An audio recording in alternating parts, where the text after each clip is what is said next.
ვახტანგ გომელაური ადასტურებს, რომ მომწამლავი ნივთიერება, რომელსაც პირველი მსოფლიო ომის დროს გამოიყენებდნენ შინაგან საქმეთა სამინისტროს ნამდვილად ჰქონდა. ყოფილი მინისტრის მტკიცებით კამიტი 2012 წლის შემდეგ აღარ შეუძენიათ და არც მისი გამოყენება მომხდარა.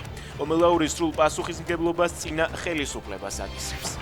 გახდება თუ არა BBC-ს მიერ გამოქვეყნებული ინფორმაცია საერთაშორისო გამოძიების საგანი. თუ დადასტურდება, რომ ოცნება საკუთარი მოქალაქეების წინააღმდეგ აკრძალულ ქიმიურ ნივთიერებას მიზანმიმართულად მასობრივად იყენებდა, მათი პასუხისმგებლობა შესაძლოა განისაზღვროს როგორც წამება და დევნა.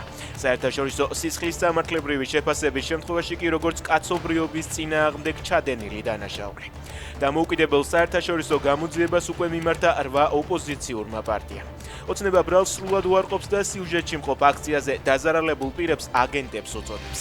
პარალელურად სუსმა საქმე არა მხოლოდ თანამდებობის ბოროტად გამოყენების, არამედ უცხოეთის მტრული ორგანიზაციისთვის დახმარების მუხლითაც დაიწყო.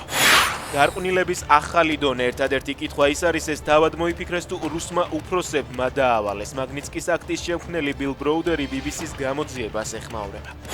დასავლეთის კრიტიკის პარალელურად პუტინის მოკავშირე ორბანის მთავრობის საგარეო საქმეთა მინისტრი ოცნებას მოუწოდებს ხმაურიანი გამოძიება სიამაყით მიიყვნა. ეს ხდება საქართველოს სუვერენული და პატრიოტული პოლიტიკური სტრატეგიის გამო, ამბობს სიიარტო.